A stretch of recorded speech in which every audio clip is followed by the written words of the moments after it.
it all. Yep. Welcome, everyone. I mean, Ganilla, Perry, where's Ellen Steinbaum? You know, we have some people who have been here before, so thanks for returning. You know, if you were on early, you heard my joke about this being the Buffalo Stockbridge Library Hour. So Karima is also from Buffalo. Who's that? Oh, Karima? She's and also Teresa. from Yeah, that's it. And so is Sue down on the left-hand corner. I believe that's Sue Dye from ECC. Not sure. Yeah. So this week we're excited to have Rabbi Alex Lazarus-Klein read for us. He came to Buffalo in the fall of 2008, served as the rabbi of Temple Sinai, now called Congregation Shir Shalom. I don't know if I'm saying that right. He brings warmth, creativity, and compassion to the role of synagogue rabbi. A 2004 graduate of the Reconstructionist Rabbinical College, he also holds master's and bachelor's degrees from the Jewish Theological Seminary, as well as bachelor's degrees in creative writing from Columbia University. Is Jewish Theological Seminary, where is that? So it's right next to Columbia. It's just a few blocks away, and they have a wonderful joint program called List College that combines both programs together. Okay. So he currently resides in Amherst with his wife, Ashira, 3 young children, Jara, Boaz, and Noam, and 2 dogs, Akiva and Nava. He's published 3 books of poetry, Looking Out an Airplane Window, poetry written while walking dogs, and Wildflower and Firefly. So welcome to our program. Thank you, John. It's a pleasure to be here. Yeah. I just need my little piece of paper. I write down some little, like any poet, I write down some random thoughts that may be occurring as we talk. So I want to capture some of that language. So, Alex, you start out, we talked a little bit earlier this week. Where do you find refuge? Where does that source for you? Well, and particularly during the pandemic, it's been in poetry. And I think a lot of poets among us would feel the same way. This was a time where we felt very constricted, or have felt very constricted. And the outside world, not being able to see people, get together. The one place that's still expansive is, of course, our minds. And to be able to write and reflect in poetry has been a great gift. I have my wonderful group here, Ganilla and Perry and Irene, and we would meet together every few weeks and really construct poetry. I have one of my books, Poetry Written While Walking Dogs. That's really my ode to pandemic poetry. Oh, great. So does the theme of refuge, show up in your poetry? Well, I think it's all over it. I brought some from that one collection in particular because I feel like poetry has been a wonderful refuge for me. Writing is about finding inspiration. I'm not a professional writer. I'm lucky enough to have a congregation and to be able to do good work in this world. But I have an opportunity. I've always, my head is always thinking, and I love poetry as a way of reflecting and to be able to capture feelings and moments in time. So I think it definitely has been a refuge. I think writing can be a prison. I was always my fear. I was talking to my wife yesterday. If I became a professional writer early on, it was my undergraduate degree was in writing. Yeah. But I was always afraid of it. If you become a professional writer, it can become a prison as well. Yeah. So I'm the great gift that I can just write. I want to and reflect and not feel imprisoned by it. And then it's a great joy. Yeah, great. So let me ask you once again that we're in this ongoing conversation. So the people that come to your congregation, do you think they're during the last 2 years they've been seeking refuge more? Or do you think, I guess the question is it something that you notice that there's kind of a behavior change, or maybe the way they talk about things? That's a wonderful question, John. I am so appreciative. And I think my job as rabbi is always to identify what the meaning of our synagogue life is at different moments and to try to bring that meaning out. And before the pandemic, it was actually a lot harder. We've an institution that the legacy congregations go back 70 years. A lot has changed over that time, and we always have to redefine ourselves. When the pandemic hit, that was one of the moments where you need your religious community. A religious community is a refuge. It's a safe space for, we represent some 800 people, give or take a few. And a lot of people that are isolated, alone, a lot of singles, a lot of seniors. And I think the synagogue is a place that they can go to check in, to know that they're not alone, particularly early on in the pandemic, and to go to get resources, to connect with one another. We're a safety net. And I think America in particular is made up of so many of these religious institutions that form this wonderful network that before the pandemic, you didn't always appreciate it as much. You just took it for granted. But I felt like in the first year and a half of the pandemic, it really, really mattered more than ever. Great. No, that's fantastic. So why don't you read a poem or two where refuge is jumping off the page, or just part of the theme? Sure. Well, I wanted to start with the very first poem that I wrote. So it's called Poetry Written While Walking Dogs, because I literally wrote these poems on my cell phone while I was walking my dogs. And this first poem, which is one that I worked with Irene and Perry and Ganilla on, called Return to Normal, is about that first experience. It was written in the first few weeks when we went to lockdown. So this is early April 2020 or late March. And you really felt disconnected. I remember at that time going into grocery stores and being terrorized. I was terrified. I had to take a shower after going to the grocery store. It was so unnerving. My heart would beat if I was in there too long. And the experience of walking your dog, where you're outside, you're not near people, but you are. So this one is called Return to Normal. And it's actually about an aspiration to where we still haven't arrived, to go pre-pandemic. Remember this time when you looked at me with premonition. Like two army brigades, we stood on opposite sides of the street. You with your dog, I with mine. We looked stony-eyed at one another. What store of weapons were you carrying? We nodded in mild acquiescence and then marched quietly back to our own homes, scrubbing away any hint of our interaction. Remember this time, and do not be dismayed, for battles of this kind are beyond our comprehension. We are neighbors in the truest sense of the word, allied in our mutual cohabitation on this ever-tilting earth, that one day will have us holding one another in celebration of all that we have endured in those uncertain days. Nice. They almost sounds like a prayer. It's very nice. I like it.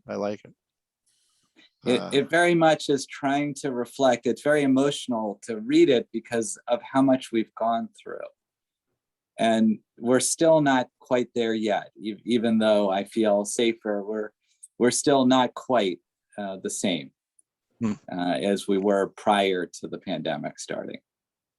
Yeah. I have one more from the pandemic. Yeah, go ahead. Yeah, This was written right around the same time. And I was outside. We were very lucky. The pandemic in Buffalo struck when we had very good weather. And I was able to be outside quite a bit, as I said, walking my dogs, but also in our backyard, sitting, reflecting. This one is called To the Supreme Creator, and it is like a prayer, just like the other one. I think I was probably praying a lot more at that time. The wind was ripping through the trees as it tends to where I live. I sat on a hot, dry day below the gentle pines in my backyard, enjoying the energy of it all, knowing that some days I may sit stoic and inconsequential, or choose not to rise at all. Still, despite my best efforts, the world will give a vigorous response, tormenting the landscape, destroying my meager garden, or maybe even tossing a few loose shingles. And I, as is my right, can simply allow that energy beyond me to envelop me without the slightest need to even move into the shade. Ultimately, be reliant on forces much beyond my own design. I am somehow comforted, resting weary one leg upon another in a fashion my wife tells me is bad for my back, and feeling pride that just a tiny speck of creative matter could be deserving of such immense demonstrations of supreme power and love. Oh, very nice, very nice. So just talk about, this conversation is really free flowing. We're not, last year we were scripted completely, this year we're unscripted. So just tell me, because a few weeks ago we had a group of 4 women from Miami that meet and write poetry together. And they almost write pieces of different poems. I think Perry may have been on that program. So are there things that, you, Irene, Ganilla, and Perry, do you write together as a group, or do you come together and write? To just talk about that, because I think that's something I'm hearing more about, probably over the last 6 months or so, of poets coming together and writing as a group. Well, we were meeting very frequently, but as has happened with the pandemic quite a bit, I think we got a little Zoom fatigue. So we kind of disbanded. It was a lot of things going on at the same time. But we met probably for close to a year and a half. I'm not actually sure of the whole timing. We didn't write together. What we would do, sometimes we would be given an assignment, sometimes together. We would write a soliloquy. I think that was Perry's assignment, things like that. And that was a lot of fun. We have among our group writing teachers, so that's a great gift as well. But we would listen to each other. Each time we would bring a poem to reflect upon. And so it kind of pushed us to write more. And that's part of the reason why I was able to develop the poetry, because I had a group I had to be honest and ready for. I probably never wrote that frequently, at least not for a long time. Great. So let me I got to do a little poetry commercial here. For the people, that are on today's call, 2 things. At some point, we're always looking for additional poets. I think Ganilla's going to read in the future. Perry's going to read in the future. So Irene or others, if you're interested in reading for the program, let us know. And then if you want to be on our mailing list, the mailing list is just for poetry. It's not used for anything else. We send out an email once a week. Alex, you saw it.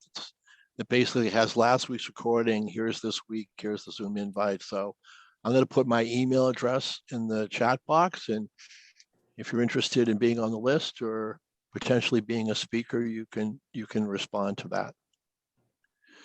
So, it's amazing. When I think about refuge and witnessing, I feel like there is a very religious part to it. And I'm wondering what's your take on, witnessing?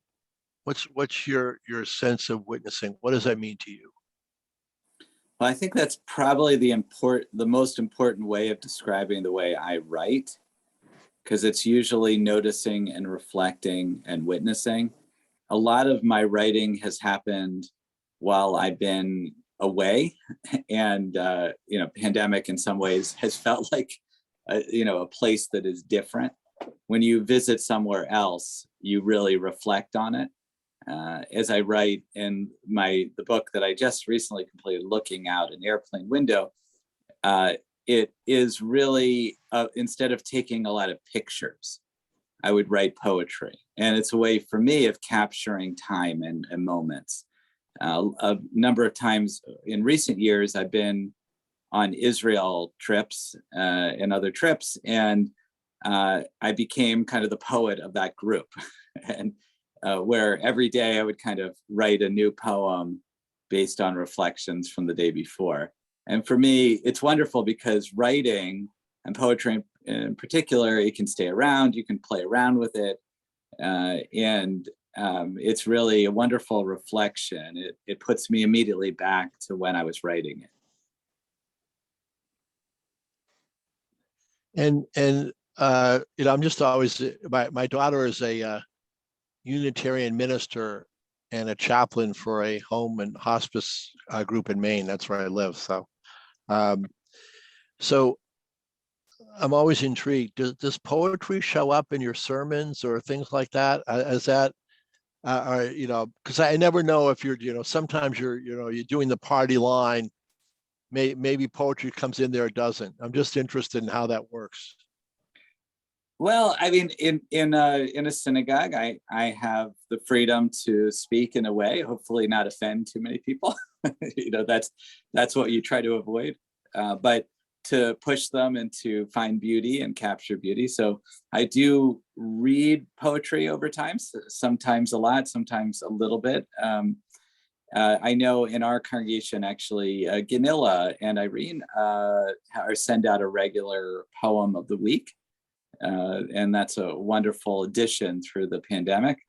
And we have some other poets within our community also that will send me their reflections. So it's used in our prayer book itself. There's quite a bit of poetry. I think there's an understanding within liberal Judaism that is one way of really reflecting. Poetry can be prayer. It often is, and that's how the rabbis, a lot of what they call the piyutim, these specialized poems that were written in the Middle Ages in particular. Yeah, they are really central to our religious service. Psalms are another form of poetry that's really the essence of both Christian and Jewish prayer. I don't know. Maybe you should be a guest lecturer for the rabbinical school. Working poetry into your sermonizing.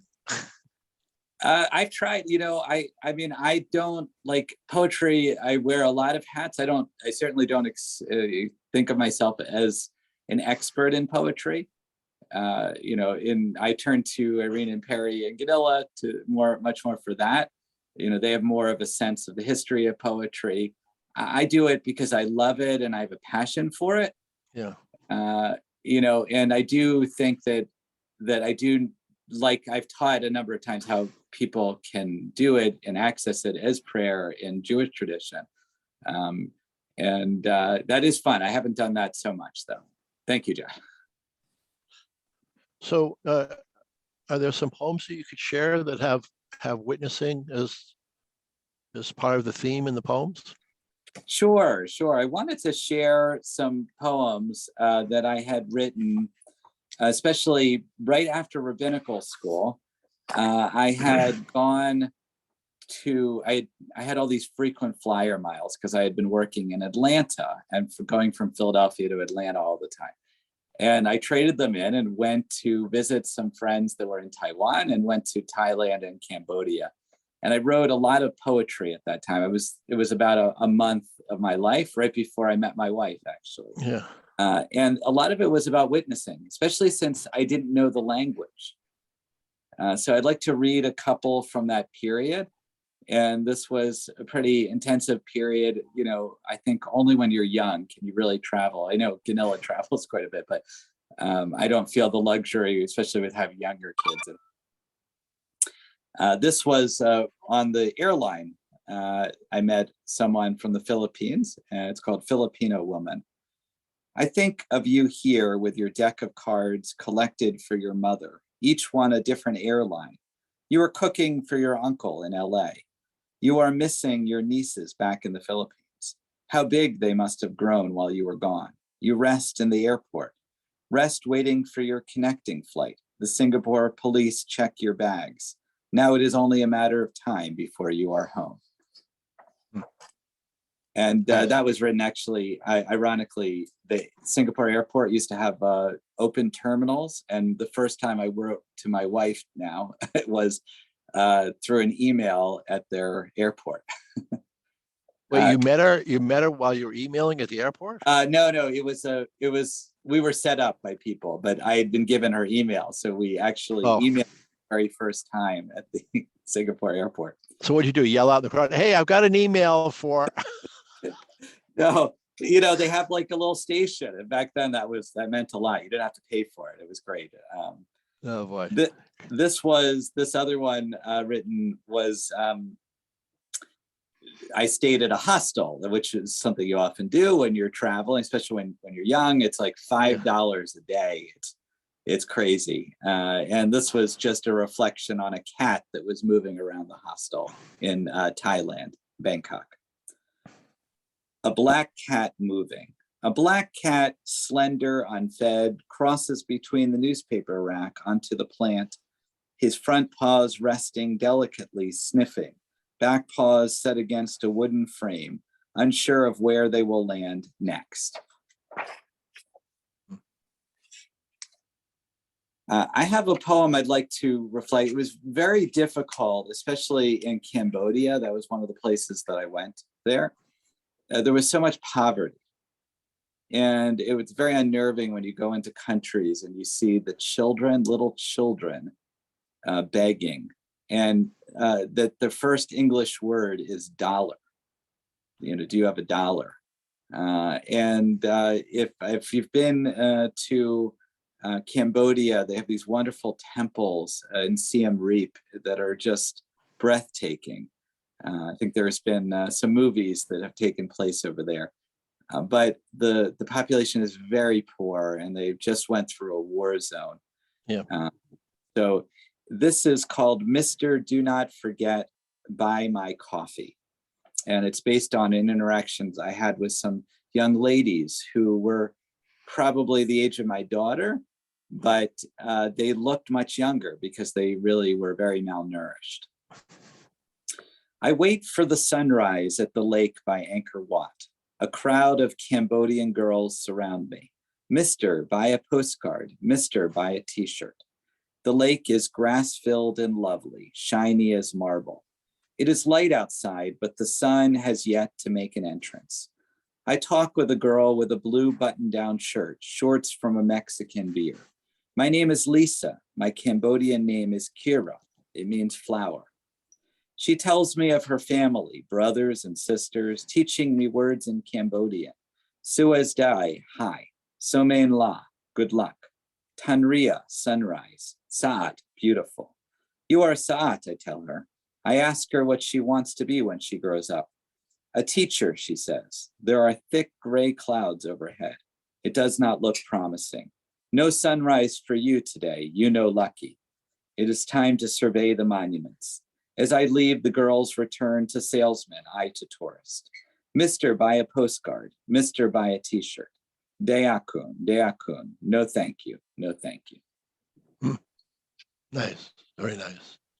Thank you. Very nice. So I always like to let the audience ask some questions. I think in previous shows, we wait till 5 minutes of one and you get one question. So I want anybody who has a question. I mean, I think you all know Alex. Terry, this is the time to pin him down, ask him the tough question. You know, who in poetry for 400? Ask him the tough question. Don't let him off. Once again, Terry's if been a anybody has a wonderful question. inspiration. He's very much helped me to put my poetry in frames. He encouraged me to put it into blocks of a couple of lines, and it's really been very helpful. So I have a great debt of gratitude to Perry. Nice, nice. Ganilla, go ahead. I think I misunderstood you, John, when you invited me. I will be reading on the 24th, I believe it is. Yeah. Because I was thinking refugee, not refuge. And that today in this world, we probably have more refugees, migrants, illegal people moving due to climate change and war and terror, etc., etc., etc. So, how do you perceive this? What is the relationship between these two words, refuge, and the refugee is the one who has not found refuge, or what's the relationship there? Yeah, I mean, for me, yeah, this came up about a month ago, that someone said, hey, you want me to talk about refugees, right? I'm like, what? No, I think part of it is, you're right. I think there's there's a bunch of ways to think of it. Refugees are seeking refuge themselves, and maybe more in a physical and safety sense than how we may be seeking refuge. No, I think, listen, I think it's an interesting connection. I think it's a physical demonstration in the world, and literally, I read the New York Times, the Boston Globe, sometimes the Wall Street Journal. I read a lot of newspapers, and there isn't one day that doesn't go by. It's talking about refugees, people in transit, people being, hurt or killed that are just disenfranchised population. No, I think it's all connected. I didn't, I think part of it initially when, I thought about this was we started the poetry program in April of 2020 to allow people to find some refuge during the week. The pandemic was so uncertain that we wanted a place where people could feel safe and have a grounding in some of the language. That's how it started out. And then I just thought someone had read a poem about scary. They had really witnessed a murder while they were on a bus. Someone was getting attacked on the street. So part of it is this aspect of witnessing, and is witnessing, passive or active, and if you're witnessing, are you required to report on your witnessing? What's the responsibility? Or does witnessing make you just, seek more refuge?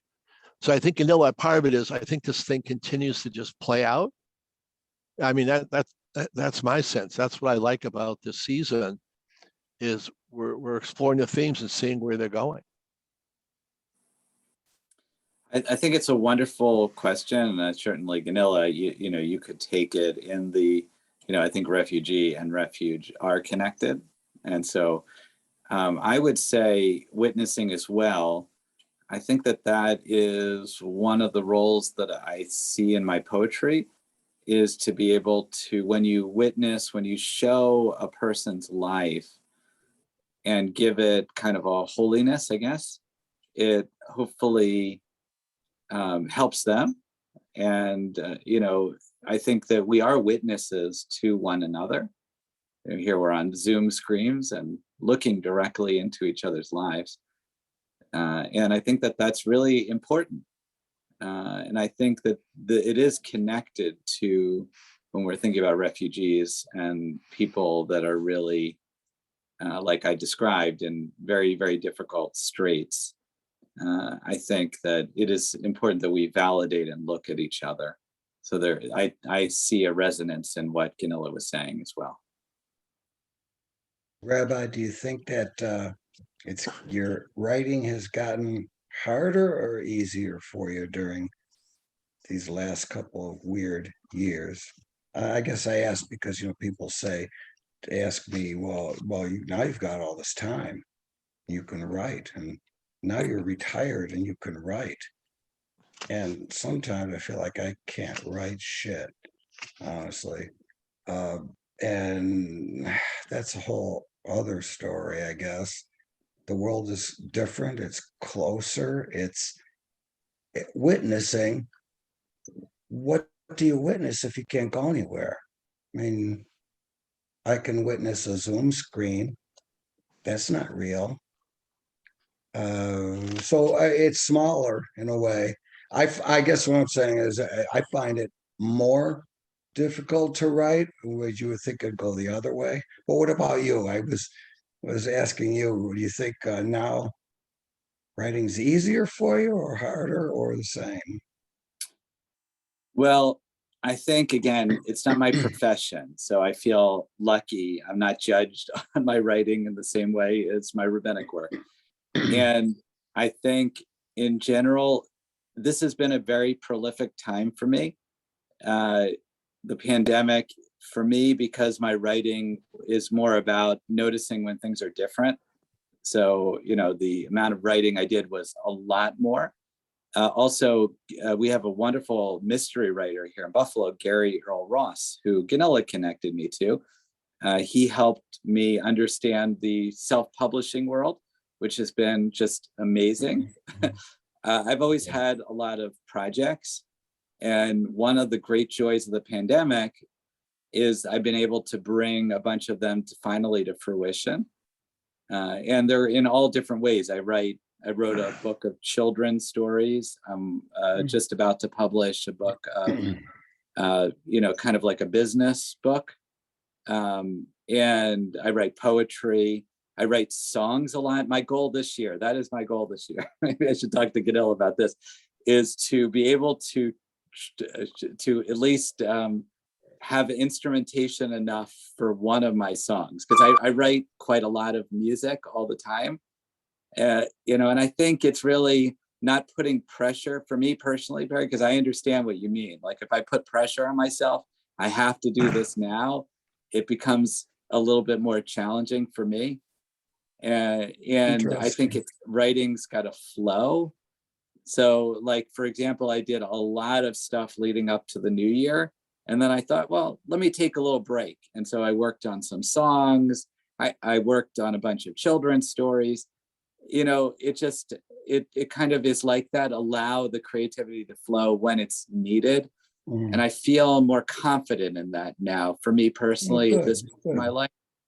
And so it's a really great joy just to allow that to just flow through me without any expectations. Certainly, I mean, I understand what you're saying. Like, I would like to have some output, like something, that it does make me feel more human. Like if I wasn't creating something at all, I think I would feel a loss that I was not living up to my potential, I guess. But it hasn't really been like that. Yeah, I shouldn't say I don't write at all. I guess what I'm saying, I find it more difficult than usual. I have to do something occasionally like in November, I escaped, before everything got really, really bad again. I escaped and I got on a plane. I went to New York City. And all I wanted to do is I went to the Met and I saw La Boheme. And then I wrote a lot, but the world is different. It's closed. I think many creative people have expressed the paradox of having more time but less motivation. The world feels hollow in some way, and that's not a very good place to, sometimes it's just flat. We're not experiencing all the kind of stimuli that you just described. Yeah, that's probably it. Yeah.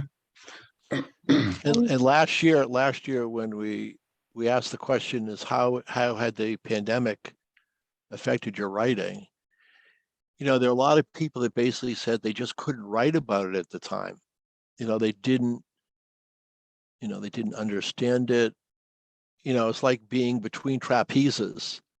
You left one place, you haven't arrived somewhere else, and you don't have your navigational elements. So people said, I have to write about things in hindsight after they've occurred, not while I'm in the middle of them. So yeah, it's interesting.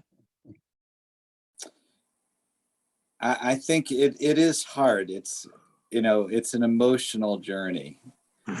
And I know that the emotions, particularly in my profession, is one of the most important things, allowing the emotions to kind of go through me. And I think it is hard. I mean, we're almost at the 2-year mark of the pandemic in America.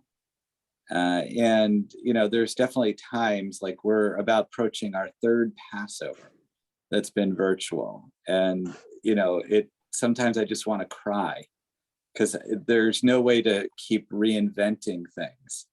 It's one thing to do Zoom one year, to do it a different way the next year, but to do it a third way, it seems impossible to have to get the ball up the hill. Why can't, I was thinking next time when we actually have our Seder meal, which is we all eat together, maybe next year, which is always, a challenging experience.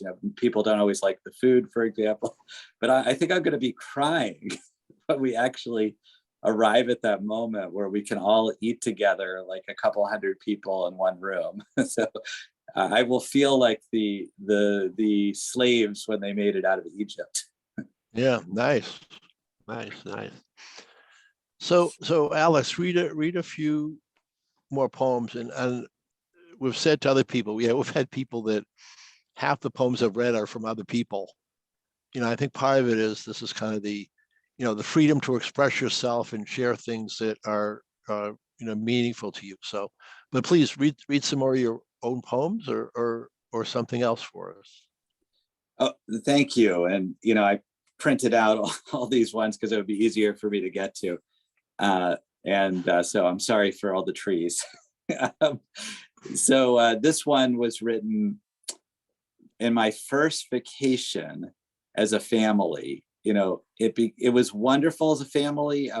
Having kids, our kids' ages were kind of the perfect ages for the beginning of the pandemic because they could all play with each other, but they weren't like my daughter, who's now 14, is now more in her own world.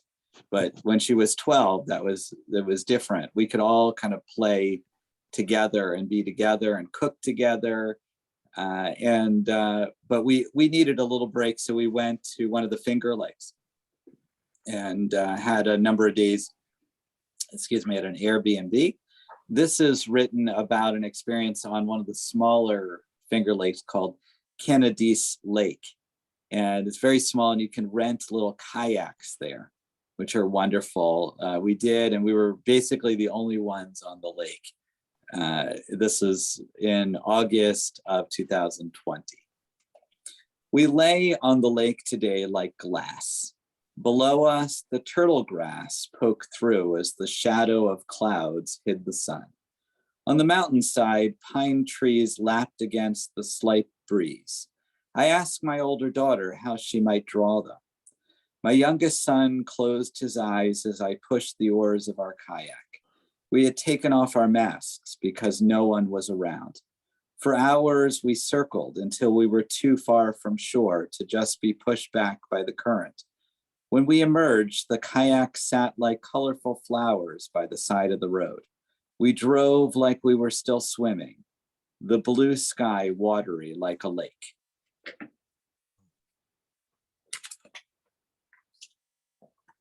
Nice. This one was also written during the time I was in a rabbinic group, which was very lucky. This was the group that taught me Zoom before the pandemic, actually. And it's from rabbis across the country. And we were doing our first Zoom conference, which if you've been to Zoom conferences, they're very difficult. One of the things that we try to do is to make it a little more personal. So people would try to bring something from their life to the Zoom room.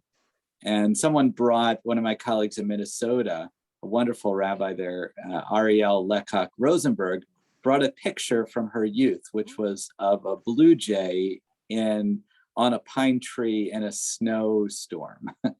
And I was so captivated that in the middle of our meeting, I wrote this poem. It's called Bird Song. I never thought of the plight of the bird and its birds in a storm.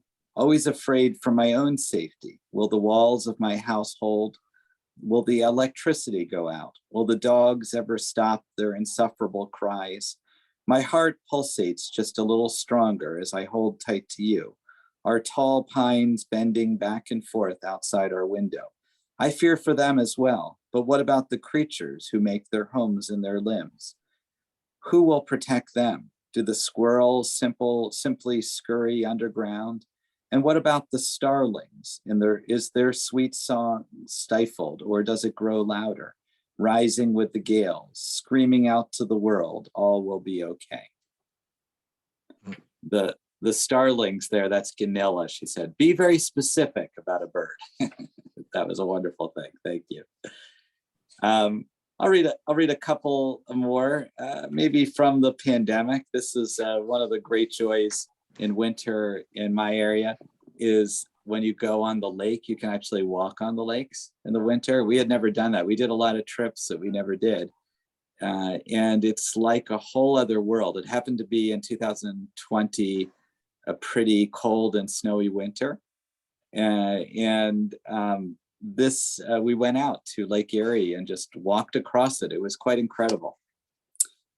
The lake was not a lake, but a vast expanse of snow, a wilderness of deserted space.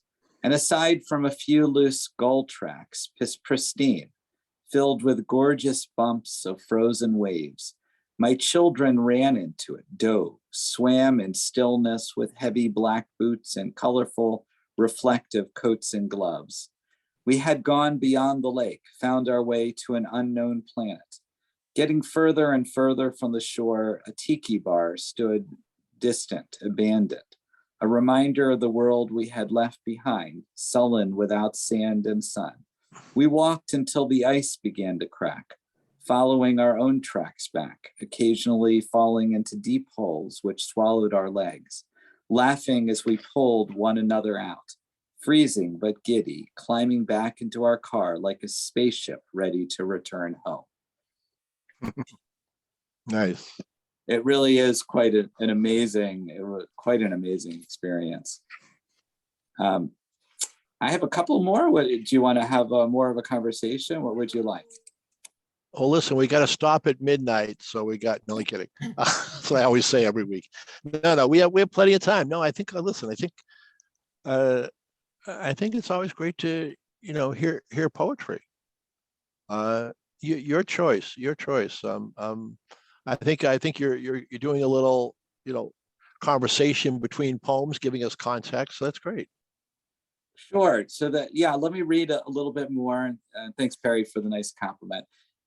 This is from my trip to Thailand and Cambodia.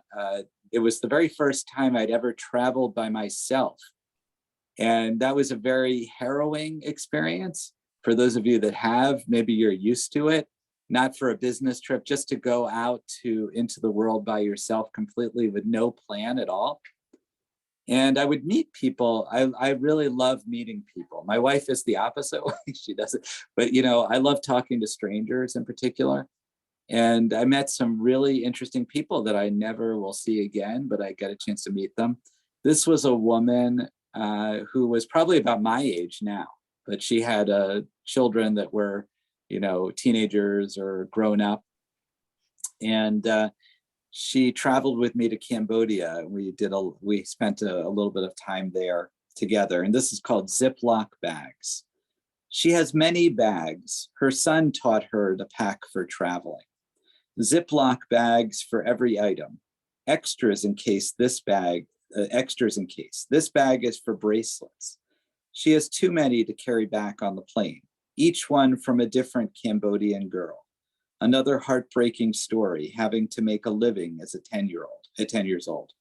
When she gets back to Canada, she will wear a few of them, like her son before her, thinking as she fingers their colored braids of the faces of the girls, big smiles, big eyes, full of laughter, too small for their age, yet somehow already grown. Very nice. Very nice. I had to choose where to go, and so I chose Cambodia was one of them, but I also went to learn scuba diving. And I'm not a great swimmer, just confession. But I thought, for $200, I could go down to go and learn to scuba dive. It was too great an opportunity, so I did it. And our scuba diving instructor was actually from Israel. And I wrote this about that person who had just probably tried to get away from Israel because it was a very intensive time over there. It's called Debris. How many wrecks lie at the bottom of the ocean? Hulls broken, rusting, wood from the ancient world spreading out, decaying, splintered, sparse like tendrils. Fish and plankton create playgrounds of aquatic life. How many wrecks lie on the surface of the earth? Survivors screaming, they continue to. The wreckage is smaller, bonier. Lives never started in the way they were intended. Debris from each, when collected, as big as a ship. We walk by them, over them, pretending they do not exist. Occasionally, we will see one walking. Perhaps pity will come. Perhaps nothing, not even our hearts, looking for a rope to pull them in. There was another one I had written about him, but that was about that experience. So I'll share two more now. This one, I got to be the kind of a tour guide of an Israel trip that was multi-faith. And I was there during Ramadan, which is a very intensive time in the Muslim community in Israel, in Palestine, and also with Christians and Jews together. And we were sitting over at the Church of the Nativity, which is a wonderful and awful place at the same time. If you've ever walked in there, they have 5 to 7 religious groups that won't talk to each other. They actually have silent treatment with one another. And it's quite unbelievable. Each one has their own little place within the church and navigates that, and then they won't talk to each other. And we were sitting in the courtyard, and the tour guide was telling us about what we were seeing. This one's called Holy War. The Battle of the Museum and the church bells started at 4 in the afternoon. The bells struck first, dong, dong, dong, over the hills of Jerusalem. Everyone knew the time. In the middle, the lovely voice of a boy chanting the prayers of Allah, overlapping prayers and bells, bells and prayers, the whole city looking, searching for the genesis of all the sounds. But to no avail, they simply floated, unperturbed by any of us, living in the world below. I was there sitting, listening as the battle raged, not scared, but I confess, a little bothered. What made it worse is that we were in the middle of Ramadan, when Muslim prayers were all the more intensive. I wondered what it would be like in a few years' time when Ramadan overlapped with Rosh Hashanah, with shofar bells and muzayyim, resounding and resounding, a battle of 3 religions, 3 faiths, getting louder and louder until finally, magnificently, there is silence, and with it, blessed, holy peace. I'll read one more about an experience. As you know, interfaith in Israel is very challenging. Religions are sort of like Democrats and Republicans in America, and everyone has their various sides. We got to meet with a couple on one of my trips that one of them was Muslim and one of them was Jewish. And they described how they fell in love. It was a beautiful love story where they actually fell in love with each other and pledged marriage to one another as adults the very first time that they met each other. But it presented a lot of problems because each of their families was dead set against it. There were knives involved. It was very precarious. Their names were Ehab and Ora. And the man, Ehab, who was the Muslim, a Sunni Muslim, he was the one who was describing the story. Ora was listening as we were sitting in their home. Our driver's name is Nissim, Hebrew for miracle. The plastic lights on the roof of the bus look like they have wings. They are angels. We are flying. To our right, a pool of water they call the Mediterranean. It is also called Yam Ha'acharon, the sea behind us. The palm trees lean towards us. The wind makes them look modest. Their fronds wrap together like a woman in prayer. We are on our way to Jaffa, where for thousands of years pilgrims emerged from the sea. The Holy Land, a mirage in the distance. Now in our new friend's apartment, they are dressed in white as they discuss love. It is full of life and laughter. The candles on the small table dance with light. He is Muslim, she is Jewish. A tea is brewing in the kitchen. Our bare feet rest on carpets of gold. Yes, God could be here. Smoke drifts from our ceramic cups. A rooster walks in the courtyard beside a peacock. Sunlight drifts in, resting on a tray of oranges. A picture by my right in Arabic letters, resembling a benign snake. I asked the woman what it means. It is God's name, Allah. Nice. Nice. So Alex, let me read a couple things are in the chat box. Perry shared, what a wonderful personal poetic voice you have developed, Rabbi. So that's fantastic. And Ellen Steinbaum, which is, I think this is a really powerful statement. Maybe traveling alone to a new place is a little like going through these past 2 years. Thank you for sharing your work with us. Yeah. Well, thanks to both of them. Yeah, I think it is a lot like that. I think that sense of just not knowing what's the next day is going to bring.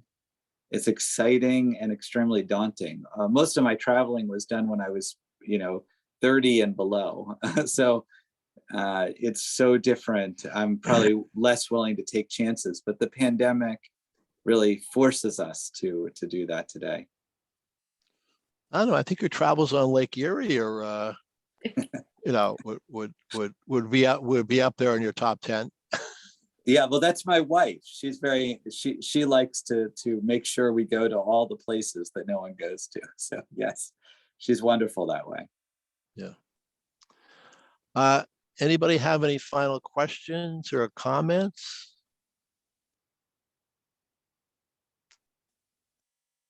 Well, I think it's fantastic. Obviously, we're having Perry and Ganilla very soon. And Sorry, Perry, I wanted to ask, can I What's that? interrupt? Rabbi, where do I get your book?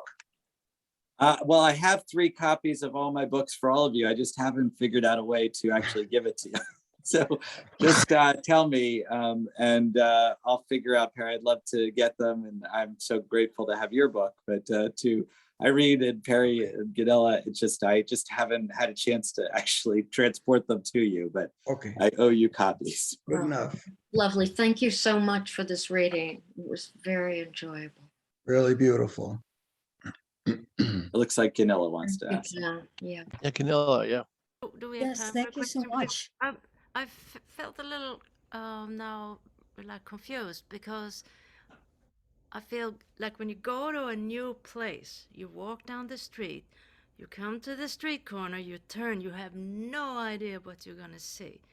But I don't feel that the pandemic, that's not a good metaphor in my view, because I feel the pandemic has forced us to return to things that we know. We sit at home. Luckily, I have 5,000 books in this house and lots of instruments, so I'm not, that lonely. But it's more relying on what we brought into the pandemic. So to me, it's more of a return than a departure.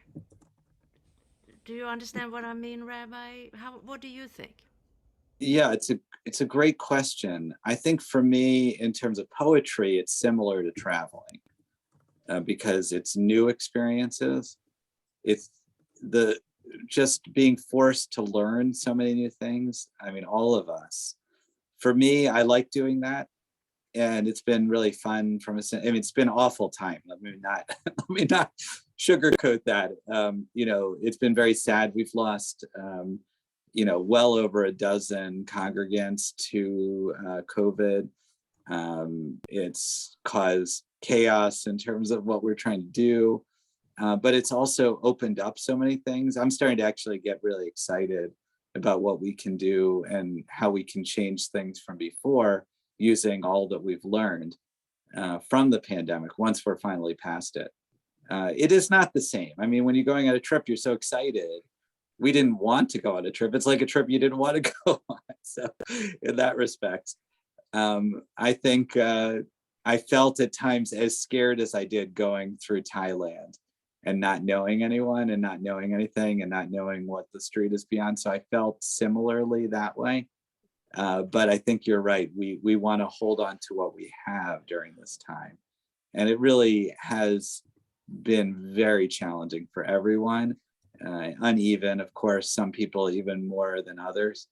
But it's been quite a time. I'm grateful that we can meet like this and on Zoom. These are new additions to our lives that we never would have done. We wouldn't have attempted it before the pandemic.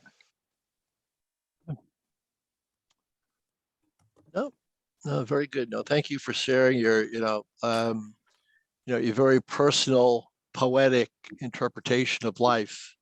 I think now everyone does it different. So it's really, I think part of it is, if you come by next year, I think you're going to have to do a song and some poems. We're now going to, for those of us on the Zoom call who remember the Ed Sullivan Show or other variety shows, maybe we need to bring back a little more performance in terms of our, we'll have a reading, we'll have a speech, we'll have a dance. So I keep working on those songs. We're going to use it next year.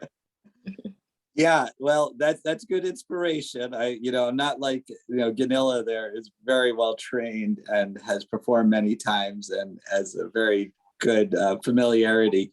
I wasn't born, I might have been born with a gift for noticing things, but definitely not for rhythm.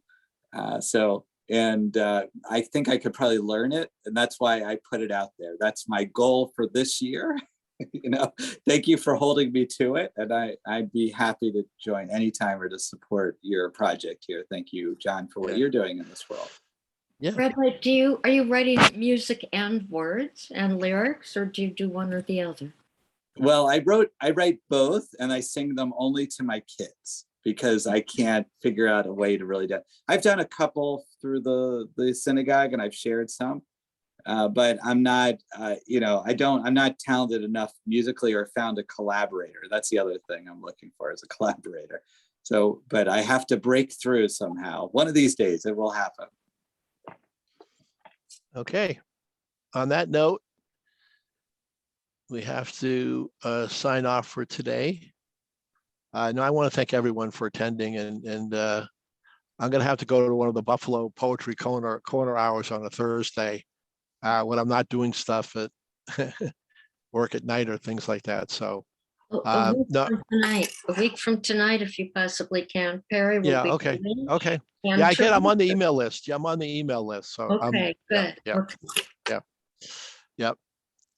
Alex, thanks again. I really appreciate your participation and inspiration. So thank you again. And with that, I am going to sign off for today. Thanks, everyone. Thank you. Yep. Take care. Thank you. Great day. Yep. Where's